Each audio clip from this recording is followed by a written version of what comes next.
మళ్ళీ రామాయణంలో బాలకాండ అయిపోయింది, అయోధ్యకాండ అయిపోయింది, అరణ్యకాండ వచ్చేసింది. రాముడు సీతమ్మతో లక్ష్మణస్వామితో కలిసి అరణ్యవాసం చేస్తూ పర్ణశాలలో కూర్చుని ఉన్నాడు.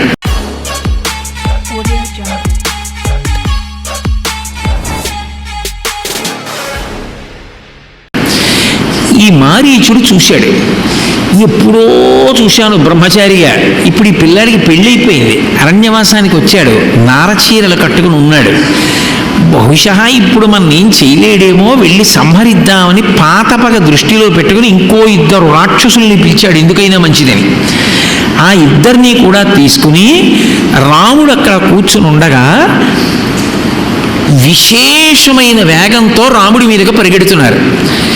ఏదో పని చేసుకుంటున్న రాముడు యథాలాపంగా ఇలా చూశాడు వస్తున్న 3. వెంటనే ధనస్సు చేత్తో పట్టుకుని 3 బాణాలు తీసి, ఆయన ఏం కంగారు పడలేదు, కంగారు పడకుండా 3 బాణములు తీసి విడిచిపెట్టాడు. మారీచుడికి తెలుసు రాముడి బాణం దెబ్బ ఎలా ఉంటుందో, అందుకని వెంటనే వెనక్కి తిరిగి విశేషమైన వేగంతో పారిపోయాడు. 2 బాణాలు మాత్రం ఏమయ్యాయంటే, 3 బాణాలు వేస్తే ఒకటి మారీచుడిని తరిమింది, 2 2 రాక్షసుల గుండెల్లో గుచ్చుకుని 2 అక్కడే చచ్చిపోయారు.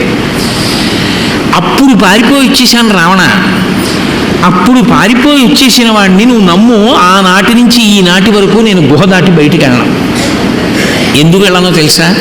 ఒక్కటే కారణం, నేను ఎప్పుడైనా గుహలోంచి బయటికి వెళ్ళాననుకో, వృక్షే వృక్షే చ పశ్యామి చీరకృష్ణాజినాంబరం పాశహస్తమివాంతకం గృహీత ధనుషం రామం పాశహస్తమివాంతకం. నాకు గుహ బయటికి వచ్చి ఇలా తలెత్తి చూశాననుకో, ప్రతి చెట్టు కొమ్మ మీద రాముడు ధనస్సు పట్టుకుని బాణం సంధిస్తూ కనపడతాడు. నాకు ఎక్కడ చూసినా రాముడే కనపడతాడు. అసలు నిజానికి ఈ జగత్తంతా రామమయంగా చూసినటువంటి భీతభక్తి పొందిన రాక్షసులలో మొట్టమొదటి వాడు మారీచుడే. భీతభక్తితో చూశాడు. అది సాత్విక భక్తి కాదు. అందుకే జగమంతా రామమయం, ఈ జగమంతా రామమయం అని చూశానని చెప్పడానికే వృక్షే వృక్షే చ పశ్యామి చీరకృష్ణాజినాంబరం. నాకు ఎక్కడ చూసినా రాముడే కనపడతాడు. రాముడు కనపడితే పోన్లే ఒక ఎత్తు. నాకు ఇంకో భయం ఏమిటో తెలుసా? బయటికి ఎందుకు వెళ్ళినా తెలుసా? ఎవరన్నా కనపడి ఒకవేళ నా దగ్గరికి వచ్చి రథం, రత్నం అలా ఏమైనా అందాం అనుకొని ముందు రా అన్నారనుకొని పారిపోతా, తర్వాత మా అంటారేమో అని. రకారాదీని నామాని రామత్రస్తస్య రావణ రత్నాని చ రథాశ్చైవ విత్రాసజనయంతిమే అన్నాడు. నా దగ్గరికి వచ్చి రా అంటే చాలు, నేను పారిపోతాను. ఆ తర్వాత మా అంటారేమో అని నా భయం. ఆయన దగ్గరికి నేను ఏమన్నా మోసం చేయడానికి అని రావణాసురుడితో అడిగాడు. అంటే ఒక్కసారి కొడితే అంత దూరంలో పడ్డాడు. మళ్ళీ 2 గంటల తర్వాత వచ్చాడు. మళ్ళీ ఇంకోసారి కొడితే అసలు బయటికి రావడం అనేసి గుహలో పడి ఉన్నాడు. అది ఏమైందో తెలుసా? ఆఖరికి ఆ భీతభక్తిలో ఎప్పుడూ రాముణ్ణే రాముణ్ణే రాముణ్ణే రాముణ్ణే చూసేసి చూసేసి చూసేసి చచ్చిపోయే ముందు ఎదురుగుండా రాముడు కనపడి కొట్టాడు కదా బాణం పెట్టి మృగరూపంలో ఉంటే, ఆ రాముణ్ణి చూడడంలో రాముణ్ణే చూసి చూసి రాముణ్ణే తలచి తలచి రాముడి కంఠం మారీచుడికి వచ్చేసింది. భక్తితో ఉపాసన చెయ్యగా చెయ్యగా చెయ్యగా భగవద్రూపం భక్తుడికి వచ్చి సారూప్య మోక్షం అంటారు. అలా అయిపోయినట్టే రామకంఠం మారీచుడికి వచ్చేసింది. అంటే 2 కాండలలో కనపడితే రాముడు ఎవరో వాడికి అర్థమైంది, బాగా అర్థమై అసలు రామాయణం 24,000 శ్లోకాలలో రాముడు ఎవరో చెప్పినవాడు మారీచుడు ఒక్కడే. దశరథుడు కాదు, సీతమ్మ కాదు, హనుమ కాదు, లక్ష్మణ భరత శత్రుఘ్నులు కారు, ఎవ్వరూ కాదు. రాముడు ఎవరో చెప్పండి అంటే ఇప్పటికీ మనందరం ఎవరు చెప్పిన శ్లోకం చెప్తామంటే మారీచుడు చెప్పిన శ్లోకం చెప్తాం. రామో విగ్రహవాన్ ధర్మ సాధు సత్యపరాక్రమ రాజా సర్వస్య లోకస్య దేవానాం ఇవ వాసవ. ఈ శ్లోకం చెప్పినవాడు మారీచుడు చెప్పాడు. రాముడంటే ధర్మము రాశీభూతమైతే అదే రాముడు అని చెప్పాడు. అంతగా రాముడి గురించి అర్థమైంది. అంటే మారీచుని మదమణచేవేళ అలా బాణప్రయోగం చేసేటప్పుట త్యాగరాజస్వామి ఇంకో మాట అన్నారు. చెలువు మీరగను అంత అందంగా యుద్ధం చేస్తారట. అదేంటి, ఎవడైనా ఏదో బొమ్మ గీస్తుంటే అందంగా గీశారండి అనొచ్చు. ఏదో ఆయన చక్క మెళ్ళలో హారాలు వేసుకుని ఓ ఉన్నతాసనం మీద కూర్చుని ఉంటే ఆయన చక్కగా కూర్చున్నాడండి మహారాజు అనొచ్చు. అంతేగాని యుద్ధం చేసేటప్పుడు కోపంగా ఉండి బాణాలు పట్టుకుని అవతల వాడిని కొడుతుంటే అందంగా ఉంటారా? కానీ రాముడి గొప్పతనం ఏమిటో తెలుసా? మిగిలిన యోధులలోనూ లేని గొప్పతనం ఒక్క రాముడిలోనే కనపడుతుంది. ఇప్పుడు ఈ పంఖ ఉందనుకోండి, ఇలా ఉంటే దాని రెక్కలు లెక్కెట్టచ్చు 3 అది విపరీత వేగంతో తిరుగుతోందనుకోండి, మీరు దాని రెక్కలు లెక్కెట్టగలరా? లెక్క పెట్టలేరు. రాముడు ఎదురుగుండా రాక్షసులందరూ నిలబడ్డారనుకోండి, రాముడు ఒక్కడే యువతల వైపు నిలబడి యుద్ధం చేస్తున్నాడు అనుకోండి, రాముడి చెయ్యి ఎప్పుడు తిరిగిందో మీకు కనపడదు. ఎప్పుడు చెయ్యి ఇలా తిప్పాడో, బాణం ఎప్పుడు తీశాడో, వింటినారికి ఎప్పుడు తొడిగాడో, ఎప్పుడు ఆకర్ణాంతం లాగాడో, ఎప్పుడు వదిలాడో కనపడదు. సరికదా, బడలిపోడు, చిరునవ్వుతో యుద్ధం చేస్తాడు. అసలు అలా యుద్ధం చేసినటువంటి రాముడి యొక్క అందాన్ని చూసి మోజుబడి మనసు పారేసుకున్నది శూర్పణఖ. రామాయణంలో రాముడి యుద్ధం చూసి మోజు పడ్డారు చాలామంది. అందుకే అది చూసి ఆశ్చర్యపోయింది. ఎదురుగుండా ఉన్న వాళ్ళ యొక్క తలలు తెగిపోవడాన్ని బట్టి రాముడు వేస్తున్నాడు బాణాలని చెప్తారు తప్ప చెయ్యి బాణం అవేం కనపడవి. అందుకంటాడు గోపరాజు గారు, యుద్ధం వచ్చిందనుకోండి అసలు ఆ భుజాలు కదులుతుంటే అవి తాండవం చేసినట్టు ఉంటాయిట.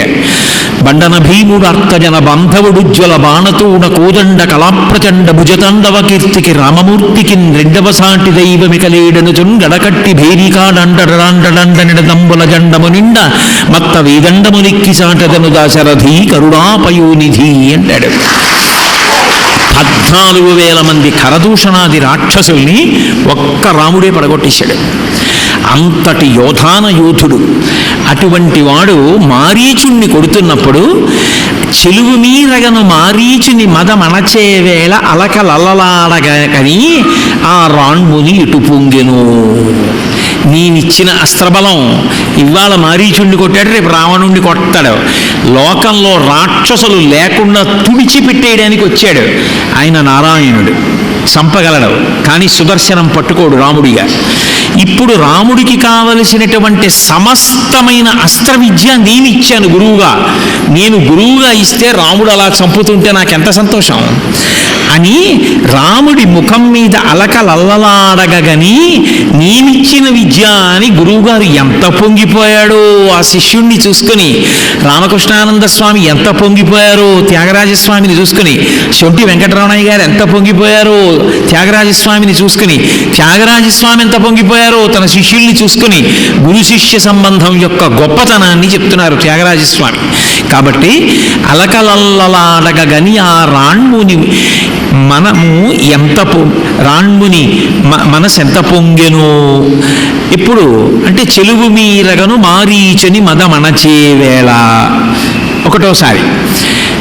అప్పుడు పక్కనే ఉన్నాడుగా విశ్వామిత్రుడు, యజ్ఞం చేస్తున్నాడు, చూశాడు. రెండవసారి ఎప్పుడు అంటే రెండో సందర్భం చెప్తున్నారు. ఒకటి రావణ సంహారానికి కావలసినటువంటి సమస్తమైన అస్త్ర విద్యలనన్నిటినీ విశ్వామిత్రుడు రాముడికి ఇచ్చి అవి ఉపయోగించి మారీచుణ్ణి పడగొడుతుంటే చూసి వీడు రావణుణ్ణి కూడా పడగొట్టేస్తాడని ధైర్యానికి వచ్చేసిన సంతోషించినటువంటి విశ్వామిత్రుడు అలకలల్లాడగని పొంగిపోయినటువంటి స్థితి, గురువు యొక్క ఆనందం.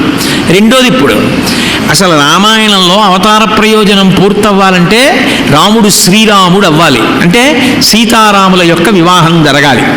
సీతారాముల వివాహం జరగడానికి ఒక పెద్ద ఇబ్బంది ఉంది. ఏమిటి ఆ ఇబ్బంది అంటే శివధనస్సును ఎత్తిన వాడికే పిల్లనిస్తానన్నాడు జనకుడు.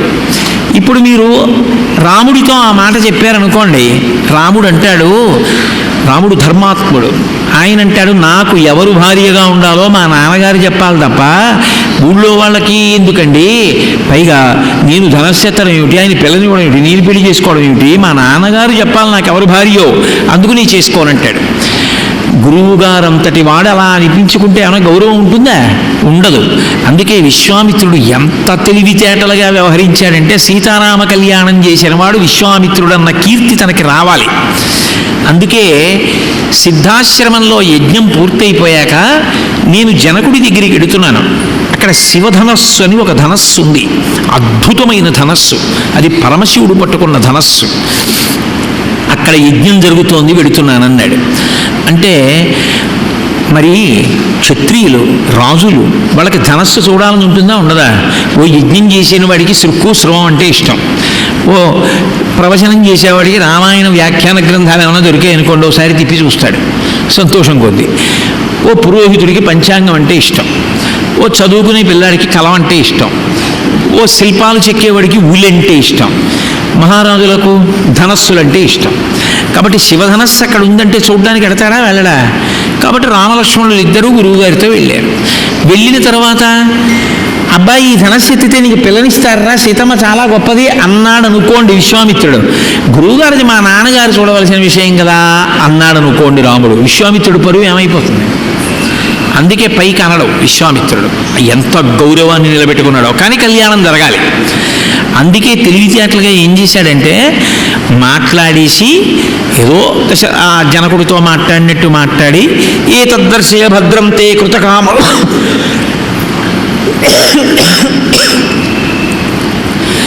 ఏతద్దర్శయ భద్రం తే కృతకామౌ నృపాత్మజౌ దర్శనాదస్య ధనుషో యథేష్టం ప్రతియాస్యత అన్నాడు. వాళ్ళిద్దరూ రాజకుమారులు, దశరథుడి కొడుకులు. వాళ్ళకి ధనస్సులు చూడడం అంటే ఇష్టం. ఓ జనక మహారాజా, నీ దగ్గర శివధనస్సు ఉంది కదా, ఓసారి చూపించు. చూసేసి వాళ్ళు వెళ్ళిపోతారు అన్నాడు. అంటే ఆయన బలహీనత ఏమిటో తెలుసు విశ్వామిత్రుడికి. ఆ మాట అన్నారనుకోండి ఇంకా కథ మొదలెడతాడు జనక మహారాజు. ఒక్కొక్కడికి ఒక్కొక్క బలహీనత, ఏ సందర్భంలో ఏది మాట్లాడాలో కాదు. ఇక ఎప్పుడు కనపడినా అక్కర్లేని విషయాలన్నీ ఎప్పుడో 1973 86 మొదలెడితే కదిపారనుకోండి శివధనస్సు విషయం, వెంటనే మొదలెడతారు జనక మహారాజు గారు. అతను మొదలెట్టాడు. అథమేకశత క్షేత్రం లంగలాదుద్దితామయా క్షేత్రం శోధయతా లబ్ధానాంనాసీతి ఇది విశ్రుత అని మొదలెట్టాడు. నేను ఒకసారి యజ్ఞం చేద్దామని భూమిని దున్నుతున్నాను. దున్నుతుంటే పద్మావతీదేవి దొరికినట్టు ఏదో మందసంలో దొరకలేదు, భూమిలోంచి పైకి లేచింది ఉద్దిత. కుండలిని శక్తి జగన్మాత లలితాపరాభట్టారికా స్వరూపం అని అర్థం దానికి. ఉద్దిత అంటే అటువంటి జగన్మాత భూమిలోంచి పైకి లేచి తనకి తానే పేరు పెట్టుకుంది, నేను పెట్టలేదు. సీతానాం వేతి విశ్రుత, తన పేరు సీత అని తానే పెట్టుకుంది. కానీ నేను ఈమె నాకేమవుతుంది అని చేతులతో ఇలా పట్టుకున్నాను. ఆమెతో అనుబంధం ఏమిటో తెలిస్తే కదా ధర్మం. కూతురైతే ఓ ధర్మం, కోడలైతే ఓ ధర్మం, మనవరాలైతే ఓ ధర్మం, చెల్లెలైతే ఓ ధర్మం, భార్య అయితే ఓ ధర్మం. ఆమె తనకేమిటి అని పట్టుకున్నాడు. పట్టుకుంటే అంతరిక్షంలోంచి వాక్కు వినపడింది. అంతరిక్షే చవాక్త ప్రతిమా మానుషీకిల ధర్మేణ తనయాతవా, ఈమె కావాలని నీకు కూతురుగా వచ్చింది కాబట్టి తండ్రిగా ప్రవర్తించు అని. ఇప్పుడు తండ్రిగా ప్రవర్తించాలంటే ఆమెకు పెళ్లి చేయాలి. పెళ్లి చేయాలంటే ఆమె అందరిలా పుట్టింది కాదు, అయోనిజ, ఒక స్త్రీ నుండి ప్రభవించినది కాదు, ఆమె భూమి నుంచి వచ్చింది. కాబట్టి ఈమె నరులకు వివాహం చేయడం కుదరదు. ఈమెకి తగిన వరుడు పరబ్రహ్మం, ఎక్కడ పుట్టాడో ఎవరికి తెలుసు. అందుకని ఆ పరబ్రహ్మం యొక్క ధనస్సు నా దగ్గర ఉంది, శివధనస్సు ఎవడెక్కు పెడితే వాడికి ఇస్తానన్నాడు. చాలామంది వచ్చారు, ఎక్కుపెట్టిన వాళ్ళు లేరు. ఎక్కు పెట్టలేకపోయిన వాళ్ళందరూ కలిపి బయట ఓ సంఘం పెట్టుకున్నారు. జనకుడు మనకి పిల్లని ఇవ్వడు, మనం ధనస్సు ఎత్తలేకపోతున్నాం, అవమానం అయిపోతున్నాం, ముందు జనకుడిని చంపేద్దాం, తర్వాత సీతమ్మని ఎవరు పెళ్లి చేసుకోవాలన్నది ఆలోచిద్దాం. ఇవి కనపడుతుంటాయి కదా, ముందు అవతలవాడు పోతే చాలు, తర్వాత మనలో ఎవరేదవ్వాలన్నది తర్వాత చూసుకుందాం. కాబట్టి జనక మహారాజు గారు ముందు చనిపోతే చాలు, ఆ తర్వాత మనలో ఎవరు సీతమ్మని చేసుకోవాలో తర్వాత చూసుకుందాం అని నిర్ణయానికి వచ్చి జనకుడి మీద యుద్ధానికి వచ్చారు. పాప ఆయనకి జీవోపకరణములు తరిగిపోయాయి, కోటలో తినడానికి తాగడానికి ఇక పదార్థాలు లేవు. ఆయన దేవతల్ని ఉపాసన చేశాడు, వాళ్ళు దేవతా సైన్యాన్ని ఇచ్చారు. ఆయన బయట వాళ్ళందరినీ ఓడించాడు. అప్పటి నుంచి శివధనస్సు ఎత్తినవాడు లేడు, సీతమ్మకి వివాహం అవ్వలేదు. ఆ శివధనస్సు ఇది. ఈ శివధనస్సు విశ్వామిత్ర మహర్షి నువ్వు ఈ పిల్లలకి చూపించమంటున్నావు, చూపిస్తాను. చూపించిన తరువాత యజ్ఞస్య ధనుషో రామ కుర్యాదారోపణం మునేహే సుతాం అయోనిజాం సీతాం దద్యాం దశరథేరహం. అది జనక మహారాజు గారి యొక్క గొప్పతనం. తీరా చూపించిన తర్వాత రాముడు వచ్చి నేను ఎత్తుతానన్నాడు అనుకో, ఎత్తాడనుకో, తప్పకుండా నేను ఈ పిల్లనిచ్చి పెళ్లి చేస్తా. ఎవరా పిల్ల? సుతాం అయోనిజాం సీతాం అయోనిజ, భూమిలోంచి వచ్చింది నా కూతురు, నేను ఆమెని కన్యాదానం చేస్తాను. అదేమి నాన్నగారు అందో, నా కూతురికి నేనంటే అంత ప్రేమ, నేను చెప్పిన మాట వింటుంది, నేను కన్యాదానం చేస్తాను. సరేనా? అక్కడ వరకు బాగానే ఉంది రామాయణం. అక్కడే ఓ అనకూడని మాట అన్నాడు జనకుడు. త్వగతిర్మానుషానంచ ధనుషాస్య ప్రపూరణే ఆరోపణే సమాయోగే వేపనే తోలనేపివా అన్నాడు. మహామహులు శివధనస్సు ఎత్తలేకపోయారు. నరుడు మనుష్యుడు ఈ రాముడు ఎత్తుతాడా? ఏ చూపించమన్నావు కాబట్టి చూపిస్తున్నా అన్నాడు. 5,000 మంది యోధులు 8 చక్రాలు ఉన్నటువంటి మంజూష పెట్టెని లాక్కొచ్చారు సభలోకి. ఆ పెట్టె విప్పితే అందులో ఉంది శివధనస్సు. ఇప్పుడు విశ్వామిత్రాస్తు ధర్మాత్మా శ్రుత్వా జనకభాషితం వత్స రామధనుపశ్యా ఇతి రాఘవమబ్రవీత్. అది పట్టుకున్నారు త్యాగరాజస్వామి. దశరథుడు చెప్పిన మాటలన్నీ విన్నాడు. విశ్వామిత్రస్తు ధర్మాత్మ, ధర్మాత్ముడైన విశ్వామిత్రుడు. చూడవాయ్, ఎవరు ఎక్కువ పెట్టలేకపోయారట, నువ్వు ఎక్కువ పెట్టి పెళ్ళైపోతుంది నీకు సీతమ్మతో అన్నాడు అనుకోండి. గురువుగారు అదేం మాట, మా నాన్నగారు కదా చెప్పాలి అన్నాడు అనుకోండి, పరువు ఏమవుతుంది విశ్వామిత్రుడిది. అందుకే విశ్వామిత్రుడు మహాగంభీర స్వభావం, బయటపడడం, కానీ సీతారామ కళ్యాణం జరగాలి. అందుకే విశ్వామిత్రస్తు ధర్మాత్మ శ్రుత్వా జనకభాషితం. జనకుడు చెప్పిన మాట విన్నాడు, ఇలా తిరిగాడు, అలా నిలబడి ఉన్నాడు రాముడు. గురువుగారు చెప్తే తప్ప ఏ పని చేయడు. వత్సరామ ధనుపశ్య ఇది రాఘవం అబ్రవీత్. కనుబొమలు ఇలా పైకెత్తి సంజ్ఞ చేశాడు. రామ చూడు అన్నాడు. అంతే. శివధనస్సు ఎత్తి వింటినారు చూడుగు, పిల్లని పెళ్లి చేసుకో, ఇవన్నీ ఏం చెప్పలేదు విశ్వామిత్రుడు. కనుసైగ చేశాడు. వత్సరామ ధనుపశ్య, వత్స రామ, వత్స ఎంత ప్రేమతో పిలుస్తాడో, రామ చూడు ధనస్సు అన్నాడు. కనుసైగ చేశాడు. అంటే అదేదో చాటుమాటు అని కాదు, ఆ శ్లోకంలోనే ఆ భావం కనపడుతూ ఉంటుంది కదూ మీకు. నేను అందుకే రామాయణం కనపడుతుందన్నాను. వత్స రామ ధనుపశ్య అన్నప్పుడు కనుబొమ్మలు మీరైనా ఎత్తుతారా? కనుసైగ చేశాడు. రాముడు గబగబా ధనస్సు దగ్గరికి వెళ్ళాడు, చూశాడు. చాలా బాగుంది గురువుగారు అని వెనక్కి వెళ్ళిపోయాడు అనుకోండి. ఏమైనా బాగుంటుందా? రాజ్యాన్ని ఏలే రాజు కొడుకు ధనస్సును చూసి చాలా బాగుందండి అని వెనక్కి వెళ్ళిపోతాడా? ఏం చేయాలి? గురువుగారు ఒక్కసారి ముట్టుకోవాలందో, ఒకసారి ఎక్కువ పెట్టాలంది గురువుగారు, అంతే కదా క్షాత్రం. అందుకని ఆయన అన్నాడు, ఇదం ధనుర్వరం బ్రహ్మం సంస్పృశామి ఇహపాణిన యత్నమామి భవిష్యామి వేపనే తొలనేపివా అన్నాడు. గురువుగారు ఏమి ధనస్సు గురువుగారు, ఇది అద్భుతం, నేను ఎప్పుడు చూడలేదు, చాలా గొప్పగా ఉంది. గురువుగారు మీరు అనుమతిస్తే ముట్టుకుంటా, అవకాశం ఉంటే ఎత్తుతా, ముట్టుకోవచ్చా అన్నాడు. ఎందుకని? పిల్ల కోసం కాదు, తన మర్యాద కోసం.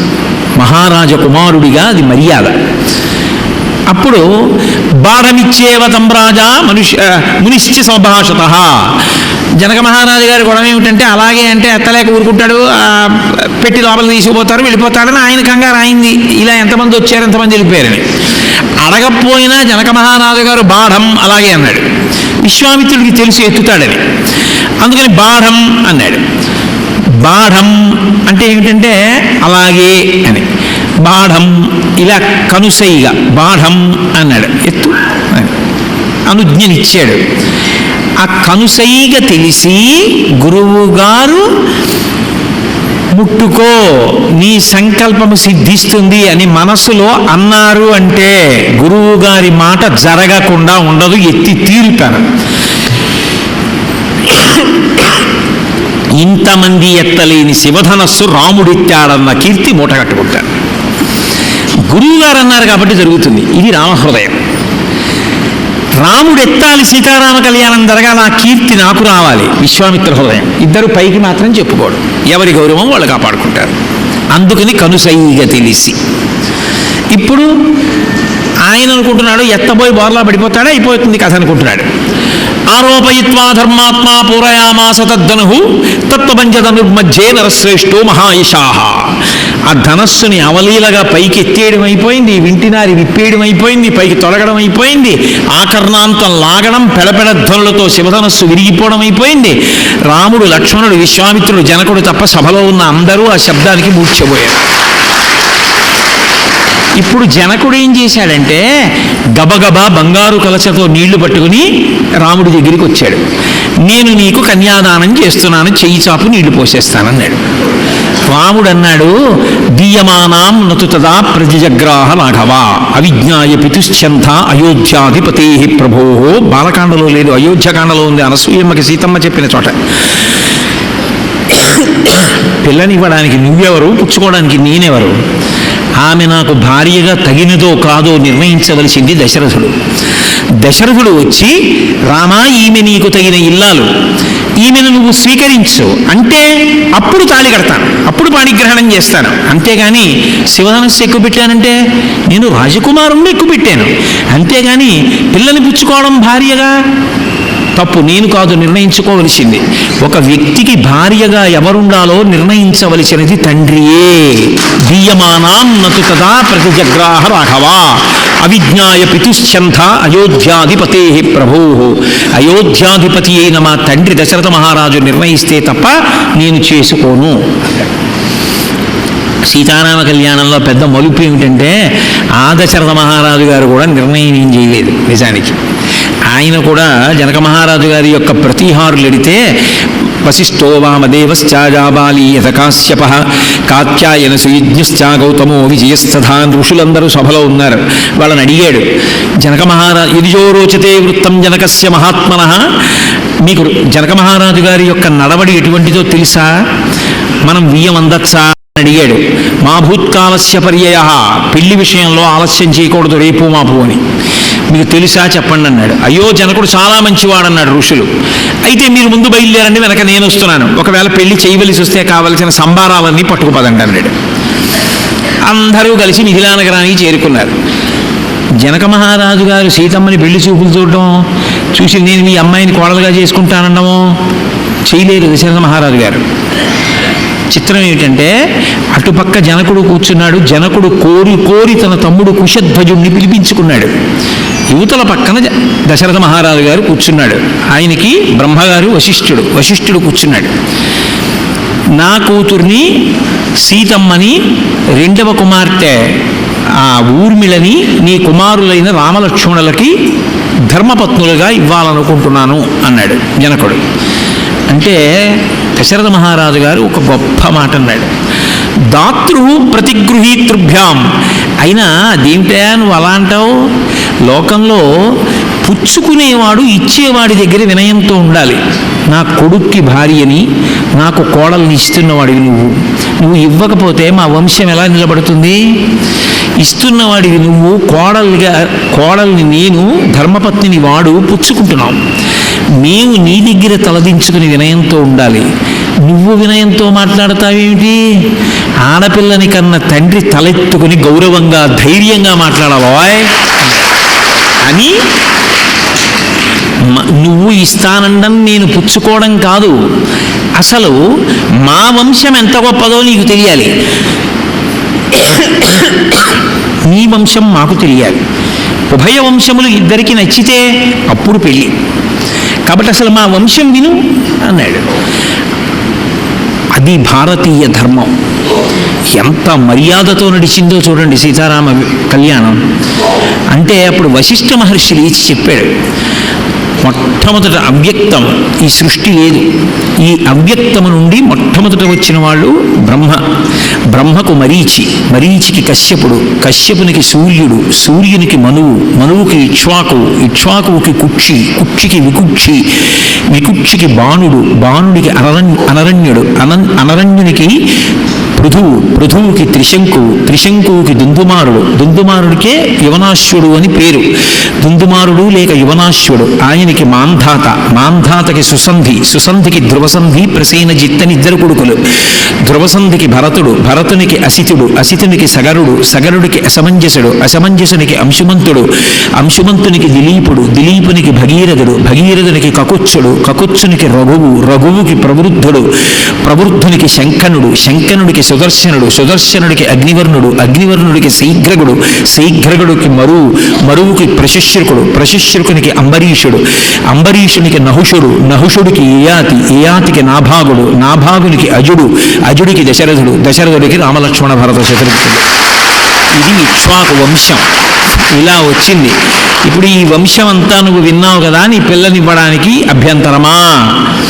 నాకే అభ్యంతరం లేదు, కానీ మీరు ఎంత మర్యాదగా మీ వంశం గురించి చెప్పారో అంత మర్యాదగా నేను కూడా నా వంశం గురించి చెప్పాలి అని జనకుడు తన వంశాన్ని చెప్పాడు. మాకు మొట్టమొదటి వాడు నిమికి మిధి, మిధికి ఉదావసువు, ఉదావసువుకి నందివర్ధనుడు, నందివర్ధనుడికి సుకేతు, సుకేతునికి దేవరాతుడు, దేవరాతునికి బృహద్రథుడు, బృహద్రథునికి మహావీరుడు, మహావీరునికి సుధృతి, సుధృతికి దుష్టకేతుడు, దుష్టకేతువుకి హర్యేశ్వరుడు, హర్యేశ్వరునికి మరుడు, మరునకు ప్రతీంధకుడు, ప్రతీంధకునికి కీర్తిరథుడు, కీర్తిరథునికి మహీధ్రకుడు, మహీధ్రకునికి విభుదుడు, విభుదునికి దేవమీఢుడు, దేవమీఢునికి కీర్తిరాతుడు, కీర్తిరాతునికి మహారోముడు, మహారోమునికి స్వర్ణరోముడు, స్వర్ణరోమునికి హ్రస్వరోముడు, హ్రస్వరోముడికి ఇద్దరు కొడుకులు, పెద్దవాణ్ణి జనకుణ్ణి నేను, మా తమ్ముడు కుశధ్వజుడు, మేమిద్దరం అన్నదమ్ములం. ఇగో నాకు ఇద్దరు కూతుళ్ళు, సీత ఊర్మిళ, ఆయనకి ఇద్దరు కూతుళ్ళు, మాండవి శృతకీర్తి. అంటే విశ్వామిత్రుడు లేచి అడిగాడు, నీ కూతుళ్ళని ఇస్తానంటున్నావు కదా, నీ తమ్ముడు కూతుళ్ళు కూడా నీ కూతుళ్ళ లాంటి వాళ్లే. అక్కడ భరతస్య కుమారస్య శత్రుఘ్నస్య చ ధీమతః వరయామస్సుతే రాజన్ తయోరద్ధే మహాత్మనోహో.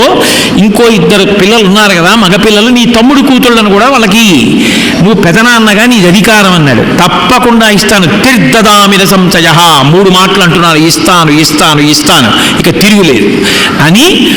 అప్పుడు సీతమ్మని రామచంద్రమూర్తికి, ఊర్మిళని లక్ష్మణస్వామికి, మాండవిని భరతుడికి, శృతకీర్తుడిని శత్రుఘ్నుడికి ఇచ్చి చేయడానికి వివాహం నిశ్చయం జరిగింది. ఇంత జరిగి అసలు 4 కొడుకులకి పెళ్లిళ్ళై దశరథుడు సంతోషించి సీతారామ కళ్యాణం జరిగి రామాయణం ముందుకెళ్ళి రావణ సంహారం జరగడానికి కావలసిన ప్రాతిపదిక అంతా ఎక్కడ జరిగింది అంటే మౌనంగా విశ్వామిత్రుడు అండంలో జరిగింది. ఆయన ఆ రోజున వత్సరామ ధనుపస్య అని ఇలా అనకపోతే లేదు రామాయణం, సీతారామ కళ్యాణం ఏమో ఎలా ఎప్పటికీ జరుగునో దాన్ని చేసిన వాడు విశ్వామిత్రుడు.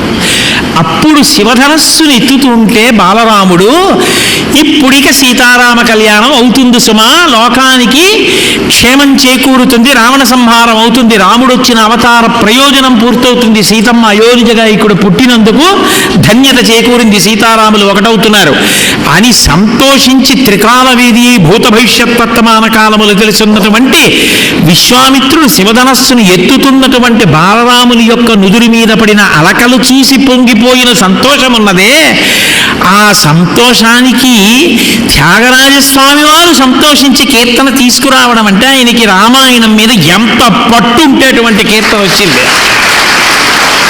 ఆయన ఎంత ఉపాసన చేస్తారు ఒక కీర్తన చేయడం అంటే. అందుకే త్యాగరాజస్వామి వారి యొక్క కీర్తన పాడుకోవడం అంటే నాకు తెలిసినంత వరకు రామాయణం అంతా జ్ఞాపకం వచ్చి ఆ కీర్తన అందులో ఉన్నటువంటి చరణాన్ని అని అని అని అని అని అని కళ్ళంబట నీళ్ళొచ్చి ఆనంద భాష్పాలు కారుతూ రామాయణం అంతా ఇక్కడ దర్శనం అయిపోయి ఆనందంలో ఇంకా పాడలేక వదిలిపెట్టేసేటటువంటి స్థితి కలిగితే త్యాగరాజస్వామి వారి కీర్తన పాడినట్టు. ఎందుకని ఒక్కొక్క చరణంలో ఎన్నెన్ని విశేషాలైన పొందుపరిచారు. నిజంగా మాజానకి చట్టాపట్టగాను ఓ కీర్తన చేస్తారు. మీరు ఏ కీర్తన చూడండి, ఆయనకి రామాయణం మీద, భాగవతం మీద, పురంధరదాస్ గారి కీర్తనల్లో ఉన్న వాంగ్మయం మీద, వీటి మీద ఆయనకున్నటువంటి పట్టు ప్రకాశిస్తుంటుంది. మహానుభావుడు అంత అద్భుతమైన కీర్తనలను ఇచ్చారు. అది విచిత్రం ఏమిటంటే తెలుగులో కీర్తనలను ఇచ్చారు. తెలుగులో ఆయన కీర్తనలను ఇస్తే ఇవాల్టి రోజున నిజానికి త్యాగరాజస్వామి వారి ఆరాధనోత్సవము అనేటప్పటికీ అందరూ ఏ ప్రదేశం వంక తిరుగుతారు? తిరువయ్యూరులో జరుగుతుంటాయి అంటారు. కానీ నేను చాలా చాలా ఆశ్చర్యపడింది వెంకటేశ్వర్లు గారు మా ఇంటికి వచ్చి చెప్పినప్పుడు విని నేను ఎంతో సంతోషించింది. ఎక్కడంటే 100 సంవత్సరముల నుండి భీమవరంలో ఇలా జరుగుతున్నాయి ఆరాధనోత్సవాలని. నాకు తెలిసి ఈ ఖ్యాతి బహుశः ఒక్క భీమవరం పట్టణానికే చెందింది ఆంధ్రదేశంలో. ఇది ఇక్కడతో పోతుందని మీరు అనుకోకండి. ఎందుకనంటే నేను పక్షి లాంటి వాడిని, అనేక ఊళ్ళు తిరుగుతుంటాను ప్రవచనానికి. నేను ఎక్కడికి వెళ్ళినా ఈ ఆనందం నాలో పట్టక గర్వంగా చెప్పుకుంటాను, మా భీమవరంలో ఉందని. మా భీమవరం అనడానికి నువ్వు భీమవరంలో ఉన్నావా అంటారేమో. నేను మానసికంగా భీమవరంలో మీ అందరితో కలిసి ఉంటున్నవాడ కిందే లెక్క. అందుకని మా భీమవరంలో ఉంది 100 సంవత్సరాల త్యాగరాజ గానసభ ఉన్నది అని చెప్తాను. అంత గొప్ప సభ, అంతటి మహానుభావుడు. అసలు శరీరంతో వచ్చినందుకు చిట్ట చివరి ప్రయోజనం పరబ్రహ్మమునందు ఐక్యమైపోవడమే. అది కొన్ని వేల మంది చూస్తుండగా, శిష్యులందరూ చూస్తుండగా, రామనామ సంకీర్తనం జరుగుతుండగా కపాలభేదనం చేసి ప్రాణములను ఆ బ్రహ్మస్థానం వరకు తీసుకెళ్లి భేదించి రామచంద్రమూర్తి యందు ఐక్యం చేసినటువంటి మహానుభావుడు త్యాగరాజస్వామి. కర్ణాటకకి చెందిన నాగరత్నమ్మ గారని ఆ తల్లి విశేష శ్రమ చేసి తిరువయ్యూరులో త్యాగరాజస్వామి వారి యొక్క సమాధి ప్రదేశాన్నంతటినీ కూడా అంత అద్భుతమైనటువంటి రీతిలో తీర్చిదిద్దారు ఆవిడ. అంత గొప్ప జీవితం. అథవా నేను మీతో మనవి చేసేది ఒకటే, మీరు ఇంత కష్టపడి ఆరాధనోత్సవాలు చేస్తున్నారు, చాలా చాలా సంతోషం. ఇదేం సామాన్యమైన విషయం కాదు. ఇప్పటికే దాని గురించి నేను అనేక పర్యాయాలు నా ప్రవచనంలో ప్రస్తావన చేశాను. నేను మీ అందరితో చేసే విజ్ఞాపన ఒక్కటే, మళ్ళీ త్యాగరాజస్వామి వంటి విద్వాంసులు ఏర్పడాలి, అటువంటి వాగ్గేయకారులు రావాలి అంటే త్యాగరాజస్వామి వారి జీవితంలో ఉన్నటువంటి ఘట్టాల గురించి మీ పిల్లలకి చెప్తూ ఉండండి. మాట్లాడలేకపోతున్నందుకు నన్ను మన్నించవలసిందిగా కోరుతూ, ఇంత పవిత్రమైన సభలో ఏకశబ్ద సమ్యజ్ఞాత సృష్టప్రయుక్త స్వర్గే లోకే కామతుద్భవతి.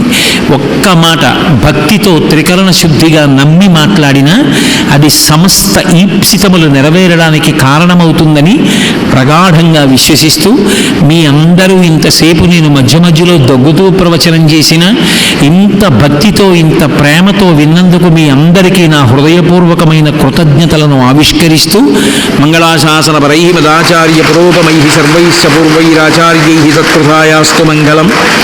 మంగళం కోసలేంద్రాయ మహనీయ గుణాత్మనే చక్రవర్తి తనూజాయ సర్వభౌమాయ మంగళం.